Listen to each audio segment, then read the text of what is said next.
Welcome back, everyone. Last time we explored the very foundation of all theological essence and what we as Christians believe about death. So with that out of the way, we'll now be taking a deep look into Jesus' ministry, what he taught, and more importantly, what he didn't teach. But before we get into that, I just want to thank everyone for the much-needed time off. Another surprise is that I created a Discord server for anyone interested in diving deep into theology. Right now, there's no one really there, but it's my hope to build up a community of honest seekers, theological students like myself, and those who don't fear tackling the harder questions about our faith. A link will be in the description below. Now on with the show, as they say. Just like before, we're going to start at the very beginning, and that includes one of the most overlooked parts of Jesus' ministry. Not with his death, not with his resurrection, but with his life and what we can learn from it. Just like before, we're going to look at the culture in which he was raised to get a general overview of his life, and we'll ground ourselves in the gospel to learn the more important details of the first 30 years of Jesus' life.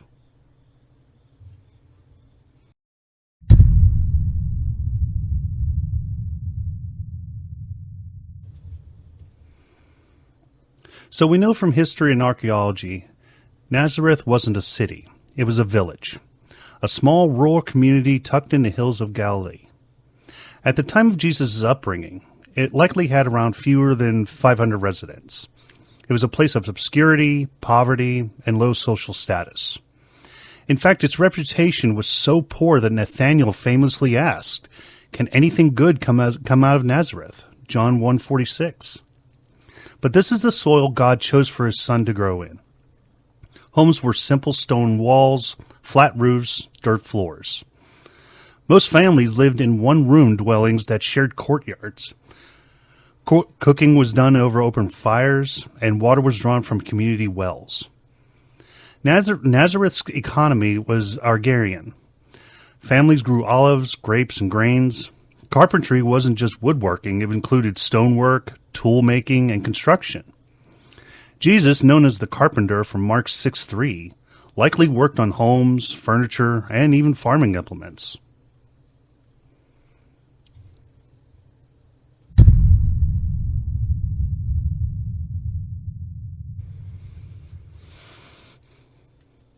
Jewish boys began Torah studying around 6 or 7. Jesus most likely would have learned scripture in Hebrew, spoke Aramaic daily, and possibly understood Greek due to Roman influence. Synagogue schools focused on memorization, oral tradition, and moral instruction. Nazareth had its own synagogue, where Jesus would have worshipped weekly. Festivals like the Passover, Pentecost, and the Tabernacles were central to Jewish identity. Families traveled to Jerusalem for major feasts, and even Luke 2 shows Jesus doing this at the age of 12. Jesus also grew up in a large household. Matthew 13:55 names his brothers, James, Joseph, Simon, and Judas, and mentions sisters.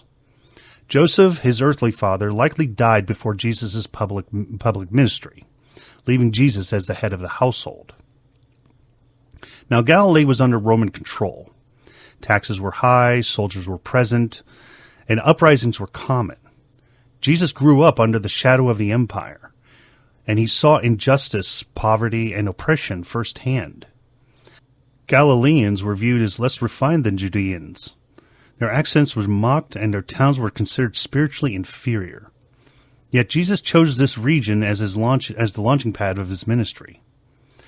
Luke 2:51 and 52 tells us that after his temple encounter at the age of 12, Jesus returned to Nazareth and was obedient to his parents. He grew in wisdom, stature, and in favor with God and man.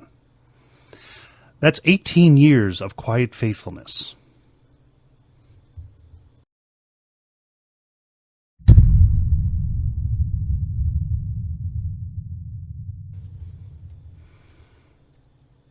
These years weren't wasted either. They were formative. Jesus learned patience, humility, and endurance. He lived among the poor, the sick, and the forgotten. And when he finally stepped into public ministry, he carried their stories with him. This is why many of his parables speak to the layman, because he lived as one of us, suffered alongside us, and he knew the plight of the downtrodden. During his adult life, he most likely continued the family trade and continued to lead Mary and the rest of his family until the day of his ministry began. The only story we have about Jesus' adult life before his ministry is found in John 2, 1 through 11, in which during a wedding ceremony, Mary approached her son.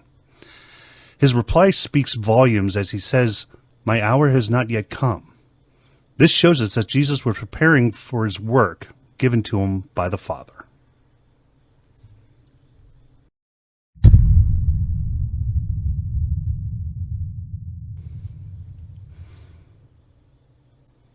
So what can we learn from all this? I think the most important lesson we can take from this is that our time isn't God's. While we focused on the last 3 years of Jesus' life, in his early years he was being molded, taught, and endowed to go forth and serve the Father. Jesus didn't grow up in luxury. He didn't train in elite rabbi schools. He wasn't shaped by power or politics. He was shaped by poverty, obscurity, and obedience. So if you feel unseen, unqualified, or stuck in the quiet years, you're in good company. Jesus spent most of his life there. No matter where you are in life, we can never say that God isn't preparing us for something far greater than we ever imagined. While in the past 3 years of Jesus' life is his most prominent, I think it's important to examine every aspect of his life. Not just to learn about the culture and the environment in which he lived, but to also learn how his life speaks to us every day. Jesus' life continues to teach us a number of things. He was misunderstood. Being called Mary's son, Mark 6:3, may have been a cultural jab, hinting at rumors surrounding his birth. Even in his hometown, he was doubted. The lesson from this one? Jesus knows what it's like to be misunderstood, judged, and dismissed. He walks with those who feel unseen or misrepresented. He waited for the right time. At the wedding of Cana, Jesus said, "My hour has not yet come," John 2:4. He knew the mission, but he waited for the Father's timing. The lesson here, calling doesn't mean rushing. Jesus shows us how to wait with purpose, not passivity. He knew poverty and labor. As a carpenter, Jesus worked with his hands. He knew fatigue, callous, and the grind of daily labor. He wasn't born into wealth. He earned his bread. The lesson? There's dignity in work. Jesus sanctified the ordinary. Your job, your chores, your daily grind, they matter. The importance of family. Jesus grew up in a large family. He had brothers and sisters. He likely helped raise them after Joseph's death. He knew sibling dynamics, household tensions, and the weight of responsibility. The lesson for this one, ministry begins at home. If Jesus could honor God in the messiness of family, so can we.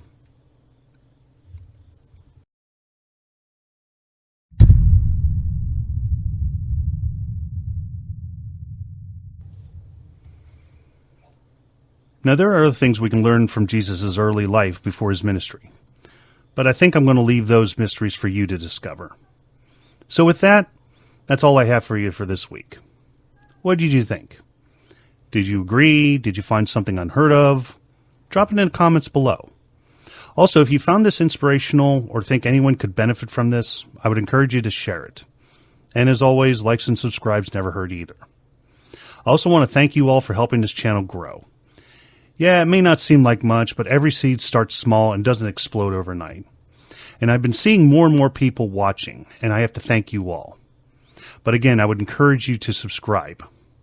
So next week, we'll be diving into the moment Jesus picks up the mantle. And we'll look at his baptism and his time in the wilderness. So until next Saturday, God willing, God bless. Let him who has ears to hear, let us all hear.